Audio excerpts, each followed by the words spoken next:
Welcome to our show, Armen. Thank you. And as I was mentioning in the opening, that the shift that has happened from corporate world to what you're doing, right? You are a coach. You've been coaching so many people from last 7 years, and before that, the life was completely different. Okay, Yeah, so what inspired and how the journey began? Actually, we would like to know that to start with. Yeah. I grew up in Armenia, and for university I went to Northeast USA. So it was 1 hour south from New York, University of Pennsylvania, one of the top 10 universities in Okay. the world. I started with mathematics, then also studied computer science business. So the system in America is a bit different from here. You are free to choose a major, and then besides your major, you can choose many classes Okay. from all over the place. So you can do a minor or you can take free courses. So I took many courses in psychology, in business, in statistics, writing, history as well. But my strong academic side was still mathematics, machine learning, data science, computer science. So I was imagining a career in that. One summer I worked in software engineering and I enjoyed it somewhat. And it was I was working in a startup. It was paying okay. Then the next summer, my junior year started. So after my third year, Okay. I worked in New York in a big hedge fund called the Ishaw. Now, the Ishaw is the company that Jeff Bezos of Amazon came out and went to Right, right. found Amazon. It's a company of physicists and mathematicians who are just crashing the Wall Street and building these systems with machine learning to do good investments and trades on Wall Street. So I went through a hard 5 rounds of interviews, and I was chosen to work there. And I was initially very excited about that because I know I'm very strong in mathematics and logic, and I'm like, hey, I can use my brain to build this wonderful systems to make good money for the company, and they were paying me very well. They were paying me for an internship Okay. $10,000 per month Very clean. nice. So I was very young, and such such money was very big for me because I was growing up in I'm like an average financially family Okay. in Armenia. So this was huge money. But very soon, I looked around myself, and the life was so gray. I looked at my colleagues, my manager, who was making $500,000 a year minimum, but I think 1 or 2 million. And I looked like he has this papers in front of him. He's sitting on a table, his hands are like this. I don't want to become like that. I love the person, I respect him, but I don't want my life to be like that. And then perhaps I was overconfident. Perhaps I was wild, but I thought I want to make my own path in the world. I don't want to depend on anyone. I Right. want to develop all the abilities, so that I can be fully independent. I can work whenever I want, not work whenever I want. I can decide my projects. I can decide where I'm investing my time. Our time is our most precious resource and Absolutely. investment, Yes. our time and our attention. So when we put our energy, our time, our attention towards something, we're investing our life force energy into that. Absolutely. So when I'm investing my life force energy in a company, I have no idea what they how they are Where is it going? impacting the world Yeah. in a big way. That's not dharma. That's a bit adharmic. So I want to know and be aware where I'm investing my energy. And unless there is a big project that I understand and believe in, and I want to Hmm. invest in that, first, I want to invest my energy into myself, the startup of me. I'm a startup. The more I invest in myself, the bigger I grow. On the other hand, when I'm employed by a big corporation, then I stop being a startup and I'm an employee and I'm investing in them. So Yes. I'm growing their startup. But I better be growing my own Own startup. startup. Yeah. So, and then the path started to of this development, personal development, and I had high ambitions. Uh, Here is what I mean. people consider that, hey, you can go to a good university, acquire good skills, and that's about it, the level of development, intellectually, spiritually, huh? Yeah, And then I said, it why is there is. a ceiling? Why is there a ceiling? I don't want to put a ceiling. What if I can go like much beyond that, 5 times beyond that, and acquire the mental abilities, the skills, the awareness, the feeling of myself, body, interactions, the Yeah. world, nature, that is beyond that. So I studied the journey towards that. And after a few years into the journey, I realized that, hey, I have been doing this full time, investing in myself and growing. And now I got to a point where I have skills that I can use to help others grow. Wow. It naturally happened because Okay. people were gravitating towards me, and I was naturally being helpful to them to take their life into the next level. First, relatives, friends, and then at some point, I'm like, why don't I make this into a career? And I can do this work. I love this work because I'm impacting in people's well-being. I love that. I have Yeah. my independence, Yeah. and also, so 30% of the day, or 20 to 30, I'm working with my clients and impacting into their personal development. But 60-70% of my energy, I'm still investing in my own Yourself. growth. And it helps them also because a year later, I'm all on a whole new level. So I can impact them better. So far it's been That's nice. how your coaching started. Yes. Okay. So, as you've read so many books, the spiritual books or the religious book, I I'm not quoting it particularly because I have been seeing this misunderstanding people having in society. Everybody now today, spirituality is turning into a fashion also. Okay, Oh, that totally. yes, it has become a fashion Mm, now, and a competitive fashion it is. I'm more superior. My practice is more superior, or yeah. every individual is doing that mostly, and so, anyways, coming back to this misunderstanding, like you have read books, and so how, like you have read Gita several times, Mm, right? You've read Quran, mm. right? So, but how did Bhagavad Gita happen to you? It happened here in India or somewhere else? So let me start from there, how I got into spirituality. Yes. Because first I was into personal development, but not yet spirituality. Okay, when you started coaching people, you were not, you don't say that you were completely spiritual at that Completely time. no, not Okay, completely. okay, The journeys kind of like were intertwined, but I talked about my shift from corporate world towards independent practitioner. Let me also speak a bit about my shift sure. towards spirituality. Mm, well, it started from pain because I was in university, and I at some point I realized I was going through depression. My well-being went down, my mood, my productivity, and I said I don't agree to put myself in the hands of the medical system and say just drug me, and I trust in all of that. Hmm. But I was perhaps again overconfident, and I said I'm gonna do the research myself and get to the bottom of how my body works to understand fully my body and food, vitamins, minerals, hormones, neurotransmitters, dopamine, serotonin, acetylcholine, everything to figure it out myself. That started the journey to first go and understand the biology. And then after mastering the biology of my body, it took me a bit, but there was still a ceiling. And then I went to psychology, and that took me a little more. And then I had to go into spirituality because biology and psychology together didn't solve the whole thing.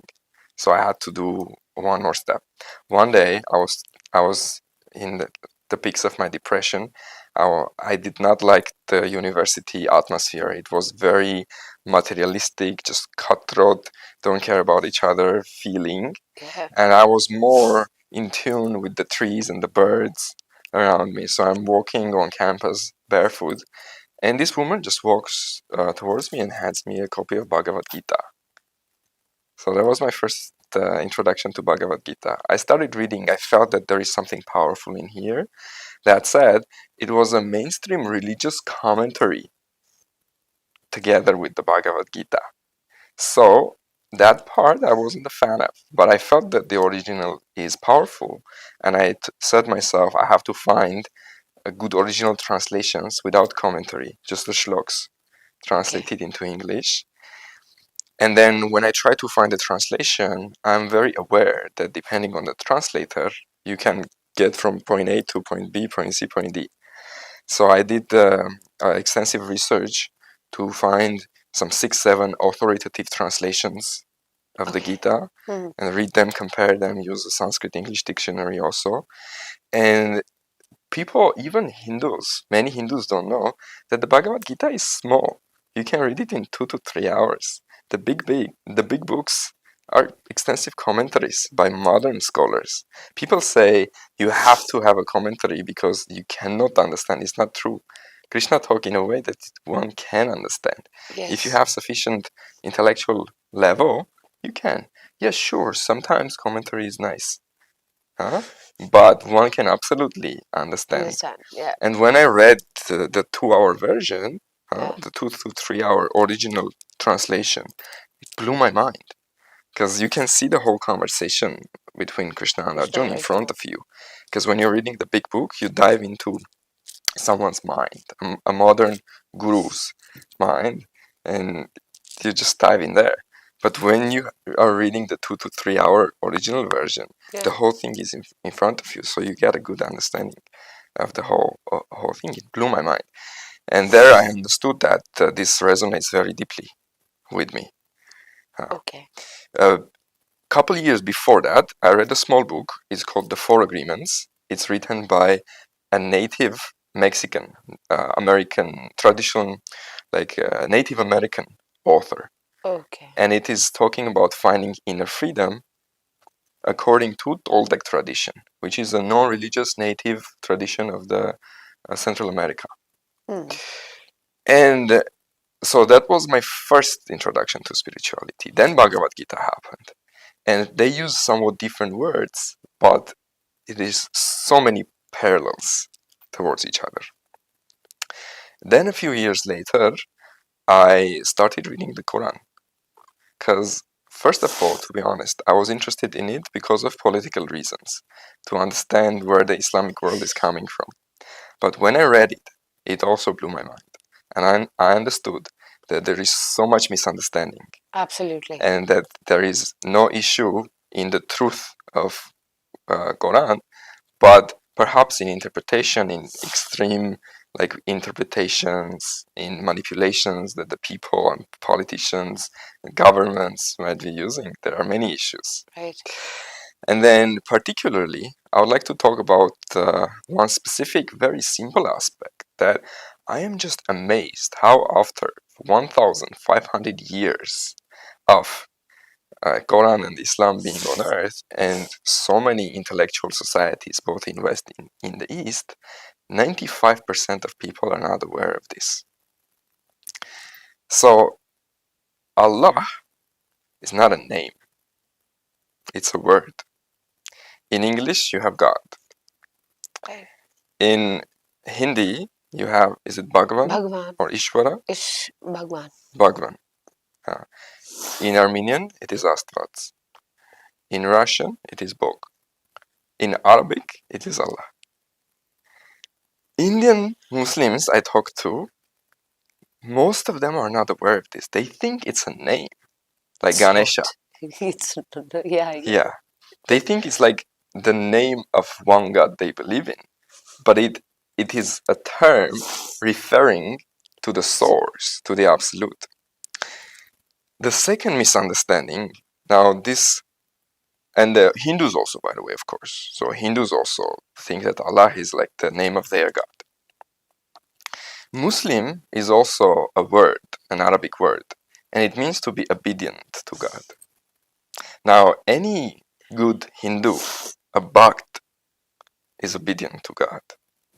So, Muslim is the translation of the term Bhakt.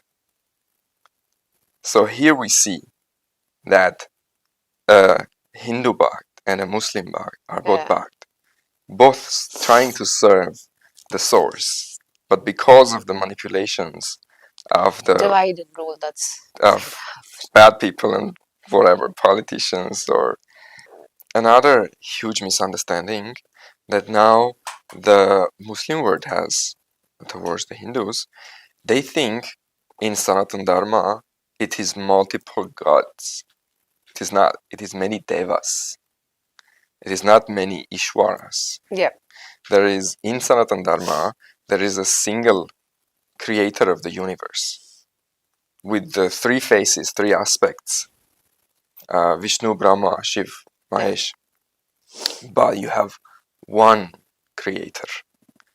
And then the devas, if you translate the term deva into the Abrahamic religions, then you don't get God, you get angel. Yeah. So You there get are many angels and angels archangels. in Christianity and in Islam, and both the Christian world and the Islamic world is okay with that. So the devas are like angels, they are not like gods.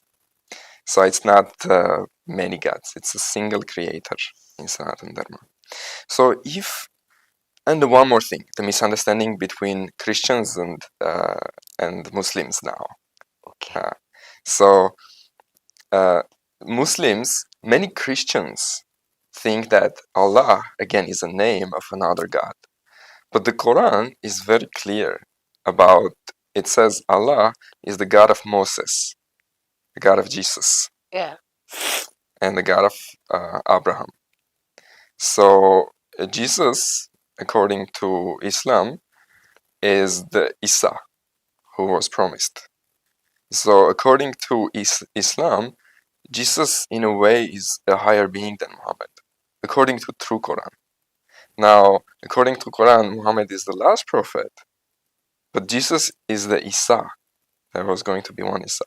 So there is big respect from Quran towards Jesus, and according to Quran, both Christians and Muslims, they go to heaven, true believers. But again, the misunderstandings. So according to Quran, believers will go to heaven, and then a believer is someone who is connected with God. Now, there is the manipulation that if someone is from a different religion, they are not a believer. But a Hindu spiritual person connected to the source, a Christian person connected to Christ, uh, and uh, a Muslim person connected to Allah, all of them are believers. And there should be unity and love from these communities towards each other. Right. There should not be conflict, because in truth, there is no conflict between them. Only love, only peace. Okay, right. So again, Armen, how would you define spirituality? Nice one.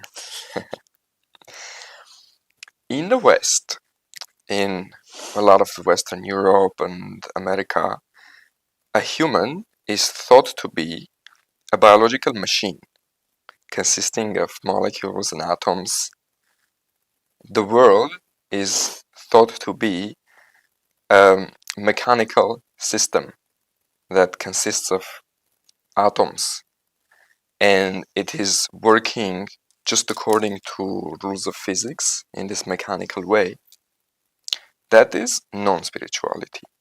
The belief that we are only this body, we are only this matter, that is non-spirituality.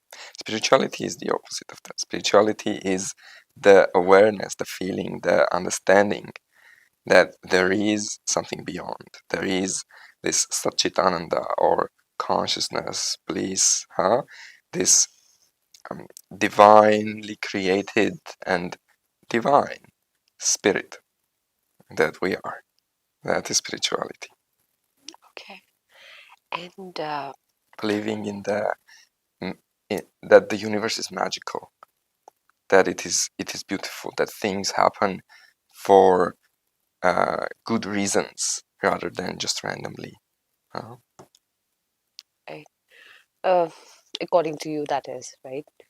So, again, as we were talking about the conflicts about religion and spirituality that's happening, right? So, what do you think? Like, a person who's religious, is he spiritual enough? Or a person who is spiritual can be religious also? a person who is spiritual can be religious. Yeah. Now, religion, that said, is a limiting term. It's a limiting term. There is God, there are prophets, there are avatars, and they lived and happened and did what they did. Yeah. And then the people created the religions around that. Well, at the end of the day, it's a word. And in someone's mind, religion might mean spirituality. In Mm. someone's mind, religion might be this thing that is used to control people. Huh? But the term, let's make a difference between Spirituality and spirituality religious. and between religiousness. Yeah. Let's define religion as a system of concrete specific rules that one has to believe in and live according to It. in order to please God, let's say, or be a good person. Now, even we who are so small compared to God can understand that God is so big that He wouldn't want people to just live by rules and you don't. God wouldn't want that. Even we can understand. So He, being so much bigger than us, it is very intuitive that He would create a more complex, bigger system with more natural mm, and intuitive Why it's he? truths. Just, I'm sorry to It's interrupt. she. It's not he. It's she. Okay, yeah, Yeah. I'm just correcting. It Yeah, is. It is absolutely both. absolutely Both or both. none. Both or Either none. none or both. So the Shiva and Shakti come together Yeah. to create it. On the other hand, in the formless state, you have absolute consciousness, which is devoid of any gender. Uh, now, in Sanatan Dharma, the male and female usually are very harmonious. But in Hinduism, the religion, it is very male centric Yes, it is. because the men decide, they rule, they say do this, don't do that. Huh? But in Sanatan Dharma, it's more harmonious. Now, religion again is a set of rules and believe things that you have to believe in. You should believe in. Now, let's think deeply about the concept of believing.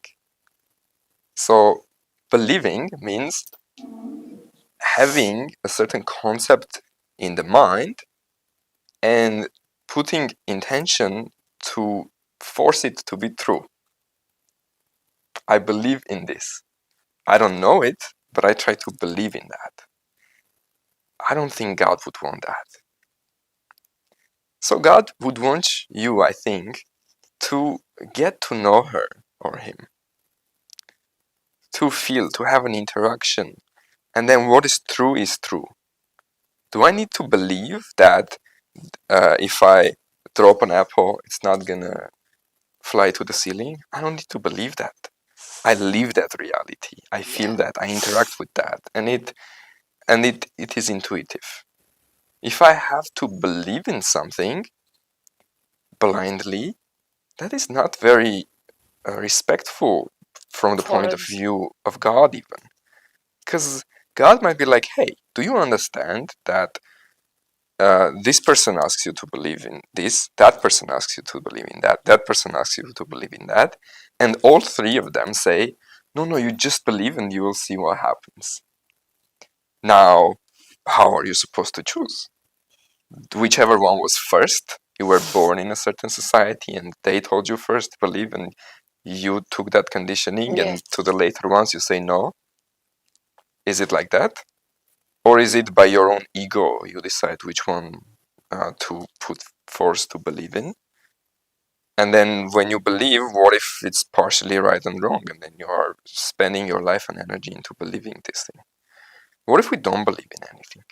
What if we live naturally? And the truth that shows itself, we see.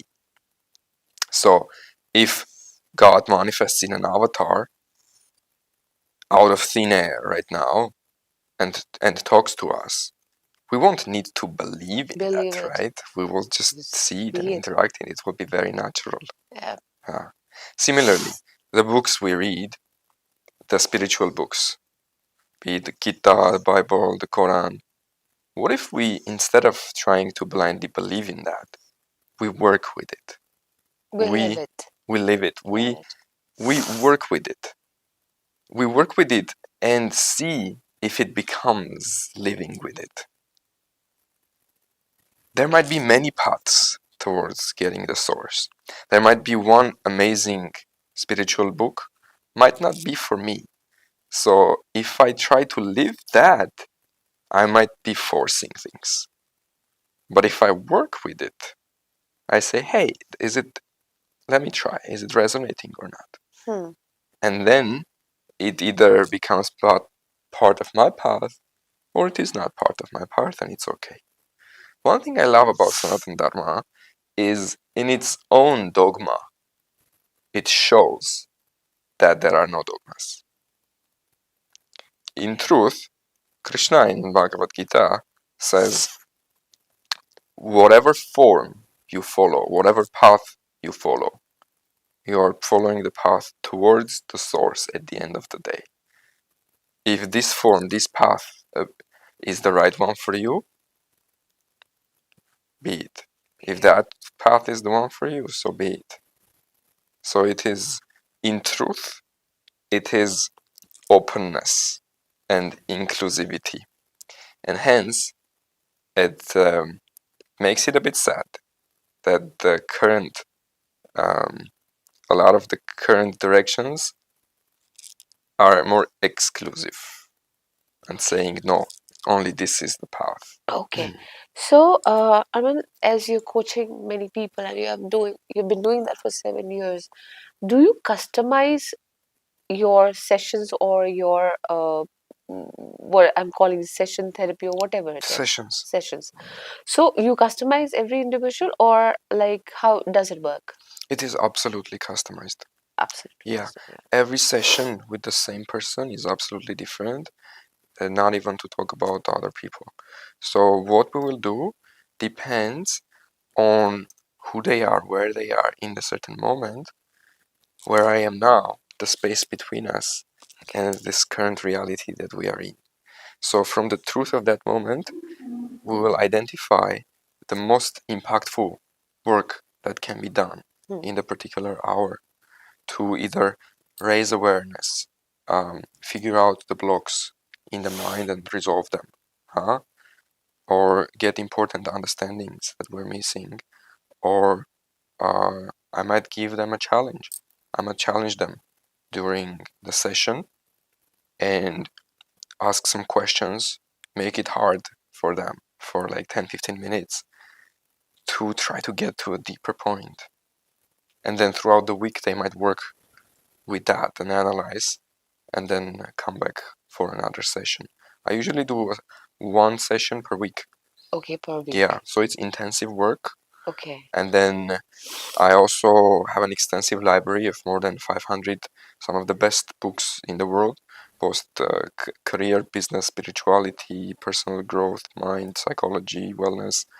So I assign them some readings from the library according to what I figured out would give them the best Okay. boost in the moment. And then the next week we catch up. So it's always like one-on-one in person, or it can be done if the person is somewhere else and wants a session from you. How does that person Mostly currently I do Zoom. Zoom? When I'm in Bali, I do offline Yeah. with the people there. I'm now getting interested with working with groups also. So far, mostly I've been doing individual. It was very important to work individually to figure out all the important, deep details about the work and the interactions. Now interested to be working with groups as well. Okay. So my work currently consists of I teach meditation also, and I coach on meditation and awareness and well-being, Okay. intellectual development, career development, understanding the self deeply and the inner processes. Relationships also can come in hand with close ones, with romantic relationships, any kind of relationships. Okay. At the end of the day, the question is the following: how can I spend the next hour in order to take my life, the universe's life, and the lives of my loved ones to the next level as much as possible? Okay. And that encompasses all the aspects: the relationships, the well being, my relationship with myself, career, spirituality, meditation. Meditation is the art and the science of being the master of your attention and your mind and your energy. Yes. At Right. the end of the day, it's about that. So, as you when you are like doing sessions, any individual, it's a lot of energy exchange that happens, right? So, what is your daily practice to keep yourself the calm way that you are after so much of energy exchange that's happening? There's specific kind of meditation, active, passive. What kind of meditation do you practice? There Or are specific meditations I practice, and the goal for my spiritual development is to achieve the states of Vairagya and Moksha. So in Vairagya, the world can be tough or easy around you. You might feeling pleasure or pain, but you have this centeredness. You're okay. You are Satchitananda. Deep inside, you're peace. Huh? So I try to strive towards that. So when I have energy exchange and conversations, sometimes it impacts me also, right? And then exactly. can I keep my center and my inner peace around all of that? That's one. Second, specifically talking about my daily practice, I practice Vipassana meditation. I practice Kriya Yoga. Vipassana is um, a, a, the term came from the Buddha. Maybe it was there before also. It means to see as it is. And it is a state of continuous awareness and a practice of continuous awareness towards what is. So I direct my attention towards the bodily sensations, towards my breath in a systematic manner. I can do it sitting 1 hour and doing it, go scanning my body over and over again. This is my temple, this is my house, going into the deep parts of it that are maybe dusty and like cleaning it up, bringing awareness into that. And also, it is a 24/7 practice for me. Any second I am alive, Yeah. I uh, a part of me is aware to be aware of what is and the truth, my body, the space. That is the Vipassana practice. Uh, Now, Kriya Yoga, coming from Mahatar Babaji, Lahiri Mahasaya, Paramahansa Yogananda, Swami Yukteswar, Kriya means work. Yeah. So, Kriya Yoga is when you are using intent and your also will energy to um, work with. Well, I started talking about it, and then I realized that I was asked to talk about these questions only with initiated people. So Okay. with Kriya Yoga, I just know that it's a powerful, wonderful technique, scientific technique of working with the prana, with the energy, and achieving multiple times the evolution, right? Like 100x the evolution you can achieve in an hour if you just mindlessly watch TV. Compared to that, you can achieve 100x if you're doing Kriya Yoga, according to the Kriya Yoga sources. Okay. So that is my practice. Wonderful. Wonderful. That's a wonderful thing to do for the self, actually, Yeah, is not sitting for a particular time or particular place and it's just happening yeah, by itself all the time. yeah. And then the Wonderful. third important aspect, if I may, Yeah, sure. huh, is figuring out, trying to understand how I can serve the source, serve the universal mother, serve God today a little bit. Now, religions put it easy. They say, uh, if you want to serve, then do this puja, like collect these flowers, just do these things. Huh? I think it's deeper than that. Yes, it To is. work with how can I really serve the source? Because when I'm really serving the source, I should be actually contributing to the uh, agenda of the source, right? But if I just do mechanical things, thinking that I'm contributing to the source, then the source might be like, well, okay, but like, what's the meaning of that? True. Uh, so spending some time each day in prayer and in communion, asking to how can I serve better. Nice. Very Thank you. insightful was this, and we have less time and so much to talk that we are unable to cover it in this episode, maybe off the camera or maybe next time again.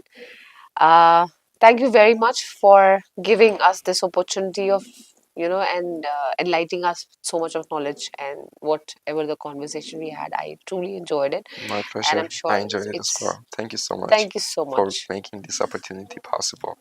Thank you so much, Armen. Thank you. So, this was Armin with us, and of course, we have spoken about certain things that we have never done that on camera. So, let's finish it here today for this episode, and we will be back again with one more guest. And तब तक के लिए नमस्कार और अगर नहीं देखा है अच्छे से तो प्लीज रिवाइंड कीजिए और एपिसोड को रिपीट पे देखिए ठीक है thank you make the most out of it thank you so much